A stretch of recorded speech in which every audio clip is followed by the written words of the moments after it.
नमस्कार, मैं कमलेश कबीर आपका एक बार फिर स्वागत करता हूं इस नए एपिसोड में। आज के इस एपिसोड में जब से पहलगाम अटैक हुआ है उसके बाद से मीडिया के कुछ लोग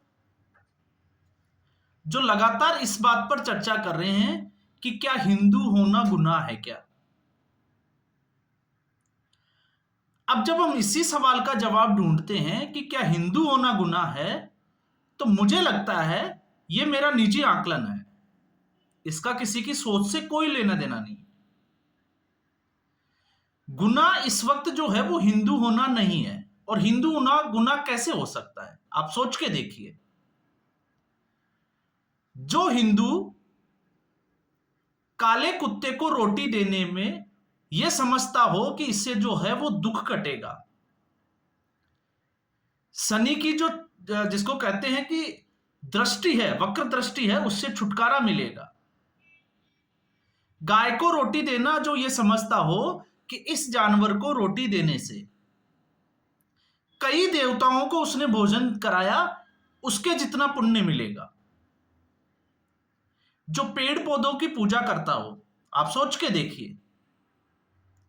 और फिर उसके बाद में गोवर्धन पर्वत के उस पहाड़ के किसी भी पत्थर को गोवर्धन पर्वत का, या हम कहें कि भगवान का स्वरूप मान लेना, तो वो गुनाह कैसे हो सकता है।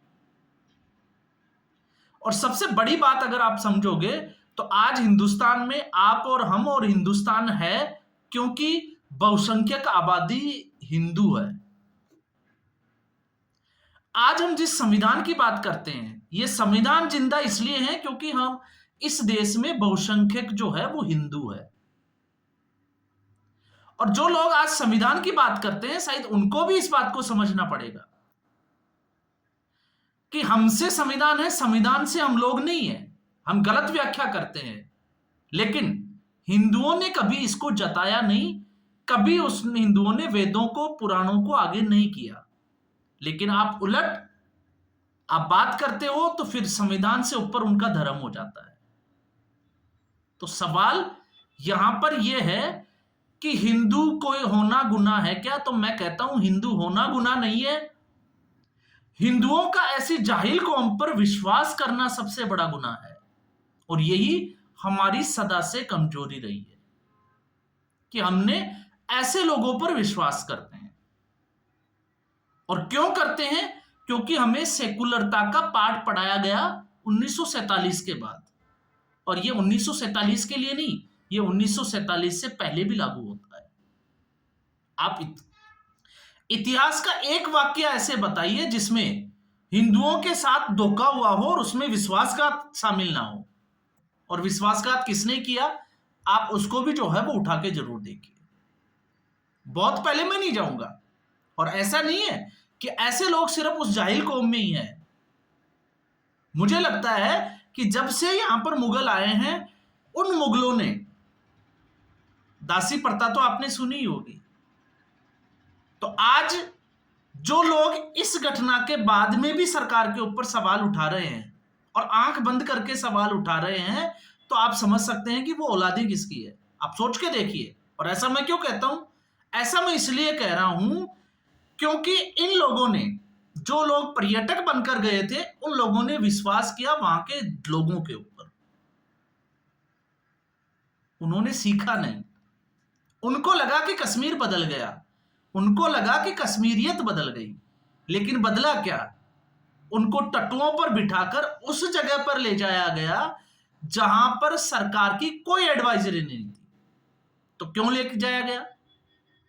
आखिर लोकल ऑपरेटर्स को इससे क्या फायदा होने वाला था?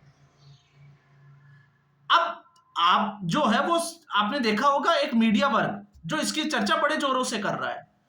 और वो चर्चा इसलिए कर रहा है क्योंकि नरेंद्र मोदी को गाली देनी है। और इसमें चाहे रवीश कुमार हो, चाहे अजीत अंजुम हो, मुझे नाम लेने से कोई फर्क नहीं पड़ता इन लोगों का।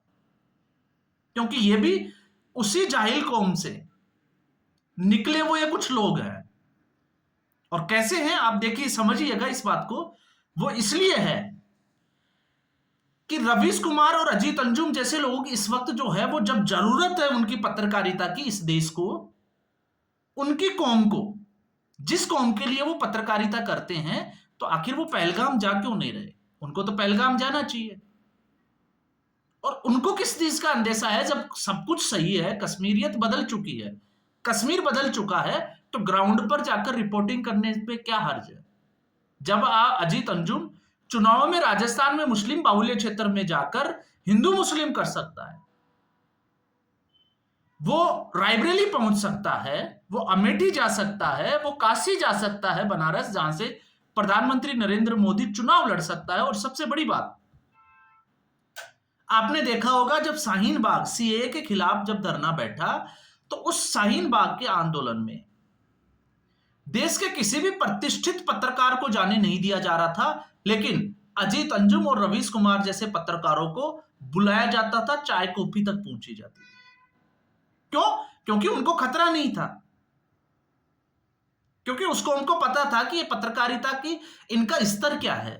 तो इसीलिए मैं कह रहा हूं ना कि जब आप शाहीन बाग में जा सकते हो, जहां पर दूसरे किसी कौम के या जो दूसरे पत्रकार है उनको घुसने तक नहीं दिया जा सकता, तो कश्मीर में क्या डर है? आप ही तो कहते हो कि कश्मीर बिल्कुल बदल चुका है, और आपके हिसाब से फिर आप ये कहते हो कि कश्मीर बदल चुका है और कश्मीरियों का क्या दोष है, तो फिर सेना की जरूरत क्यों है? आप सवाल किससे पूछ रहे हो? फिर तो सेना का जरूरत ही नहीं होनी चाहिए। और हम तो कहते हैं कि कश्मीर में जब तक आतंकवादियों का सफाया नहीं हो जाता, तब तक सेना की जरूरत है। और जब हम ये कहते हैं कि हिंदू होना गुनाह है, तो हम यहां पर फिर जो है वो इनके गुनाहों पर पर्दा डाल रहे हैं कि हिंदुओं का शिकार किया जा रहा है। नहीं, हिंदू शिकार हो रहा है क्योंकि ऐसे जाहिल कौम के ऊपर भरोसा दिखाता है। भरोसा उतना दिखाओ जितना जो है वो चल सके, उससे ज्यादा अगर जान पे आए तो किसी पे विश्वास नहीं करना चाहिए। और ऐसा जो है वो हजारों सालों से चलता आया है। उन्होंने विश्वास किया उन टट्टू वालों पे जो उनको उस ऊंचाई तक लेकर गए। उन्होंने विश्वास किया वहां के दुकानदारों पे, वहां के लोकल टूर ऑपरेटर थे, उनके ऊपर विश्वास किया, और उन्होंने उस विश्वास का गला तोड़ दिया। और अब हम बैठ के चर्चा कर रहे हैं कि नहीं, हिंदू होना जो है वो गुनाह है। हिंदू होना गुनाह नहीं है, गुनाह है इन लोगों पर विश्वास करना। और मैं हमेशा कहता हूं, उदयपुर का कन्हैया लाल, शायद उसने उस कौम पर विश्वास नहीं किया होता तो मुझे लगता है शायद वो आज जिंदा होता। लेकिन हम वही गलती कर जाते हैं। और ऐसा नहीं है, विश्वास के नाम पर जो है वो हिंदुओं को बरगलाया गया। क्यों? क्योंकि हिंदुओं की सबसे बड़ी कमी है सहनशीलता। हम सहनशील होते हैं। किसी ने बैठ के चार अच्छी बातें क्या की, हम उसके प्रभाव में आ जाते हैं क्योंकि हम हिंदू हैं। और हमें लगता है कि नहीं, क्योंकि हमें सिखाया जाता है कि जीव के ऊपर जो है वो दया करनी चाहिए। तो जो जानवरों को नहीं सता सकता वो दूसरों को कैसे सताएगा? और आप देखिए, जब हम विश्वास की बात करते हैं तो इस देश में हिंदुओं को धोखा किसने दिया? 1857 का एक विद्रोह होता है अंग्रेजों के खिलाफ। मैं ज्यादा पहले नहीं जाना चाहता, जिसका पाठ्यक्रम में जो जिक्र है मैं वहीं से शुरू कर रहा हूं।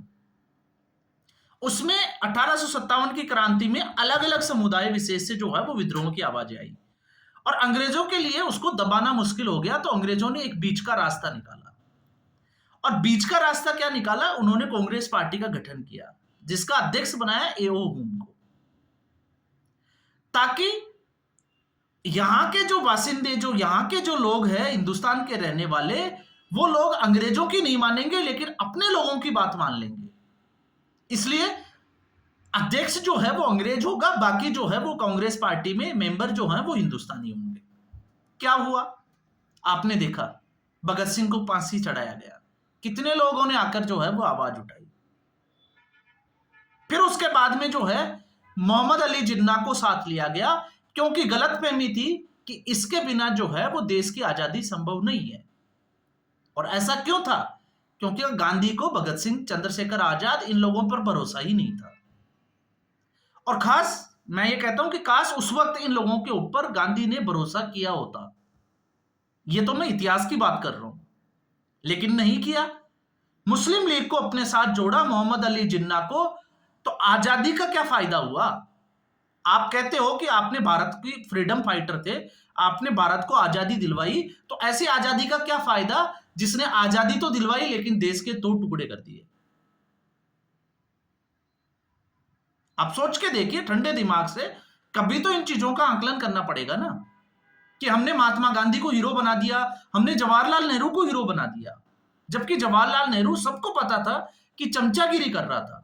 और चमचागिरी कैसे कर रहा था? जवाहरलाल नेहरू को पता था कि वो अगर एडविना को पकड़ के चलेगा तो माउंट बेटन जो है वो एडविना की बात नहीं टालेंगे और आजाद भारत का पहला प्रधानमंत्री जवाहरलाल नेहरू होगा। क्यों? क्योंकि पहली जो सरकार होगी वो अंतरिम सरकार होगी, और अंतरिम सरकार जो है वो अंग्रेजों की दया से होगी।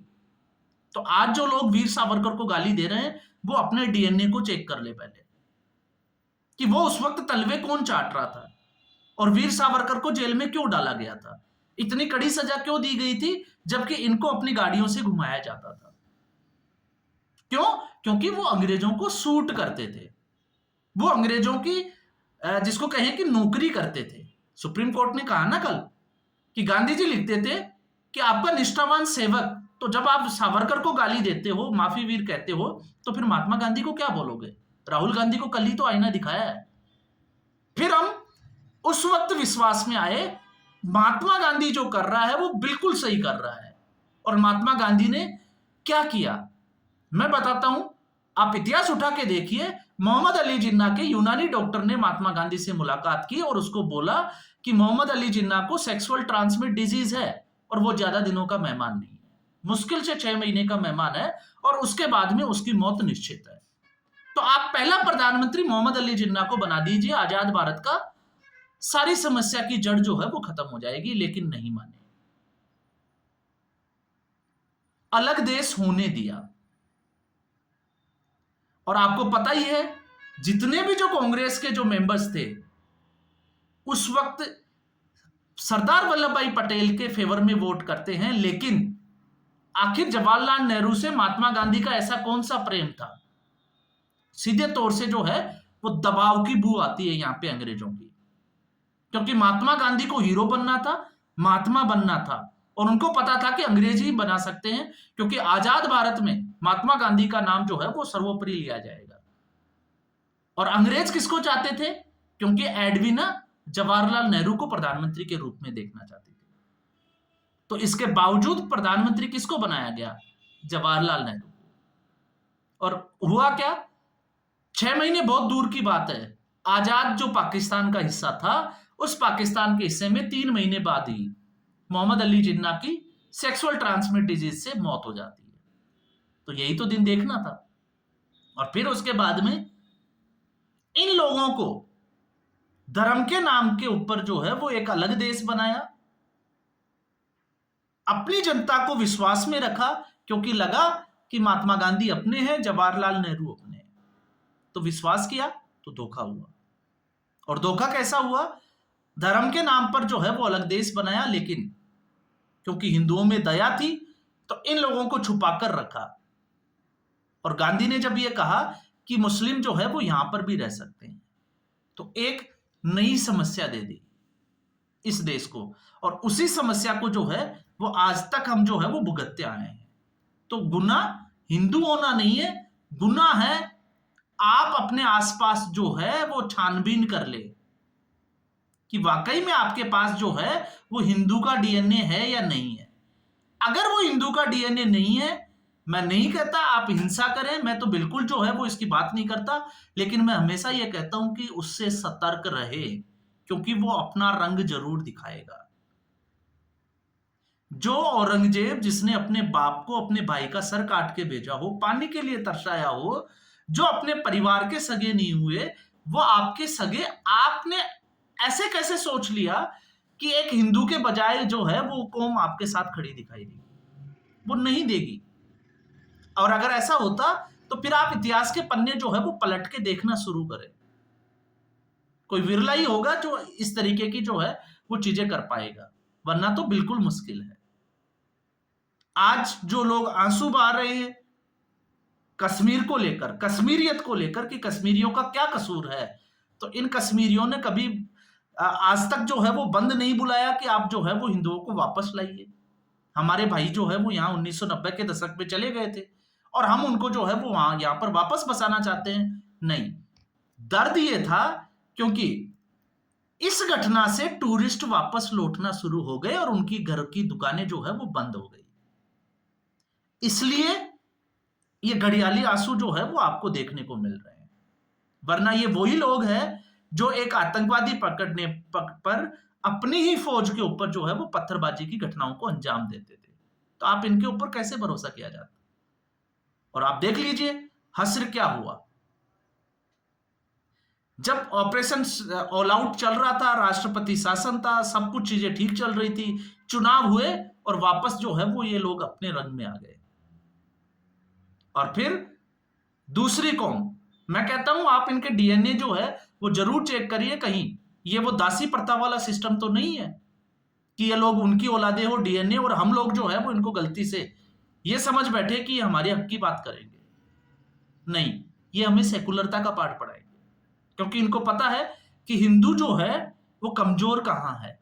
हिंदू कमजोर है, आपने देखा होगा जब किसी को माँ और बाप की कसम दे दी जाती है, भगवान की कसमें दे दी जाती है, तो हम लोग तो जो है वो पत्थर की कसम जो खाते हैं उसमें भी अड़िग हो जाते हैं। तो इनको पता है कि इनको जो है वो कहां टारगेट करना है और हमें वहीं टारगेट किया जाता है। तो मुझे लगता है कि जो लोग पर्यटक बनकर गए, जहां पर सेना नहीं थी, उनको वहां नहीं जाना चाहिए था किसी भी सूरत में, चाहे उनको कितना ही जो है वो बरगलाने की कोशिश करें, क्योंकि उन पर विश्वास नहीं किया जा सकता। तो आज के एपिसोड में बस इतना ही। उम्मीद करूंगा निर्णय आपका है। क्यों? क्योंकि मैं तो हमेशा जो है वो सतर्क रहने की बात करता हूं। मैं कभी जो है वो किसी के ऊपर, और स्पेशली मैं तो हमेशा कहता हूं कि जब भी किसी पर विश्वास करे तो विश्वास के साथ साथ एक दायरा जरूर तैयार करे, जिससे कि आप सतर्क और सावधान रह सके और उतना मौका आपको मिल सके। वरना वही आपकी पैंट उतारी जाएगी और चेक किया जाएगा कि आप मुसलमान जो है वो है या नहीं है। तो दोनों चीजें हैं, आपने अपनी जान बचानी है या अपनी इज्जत बचानी है। तो आज के एपिसोड में बस इतना ही। उम्मीद करूंगा वीडियो एपिसोड आपको पसंद आया होगा। वीडियो को लाइक करें, शेयर करें, चैनल जरूर सब्सक्राइब करें। धन्यवाद।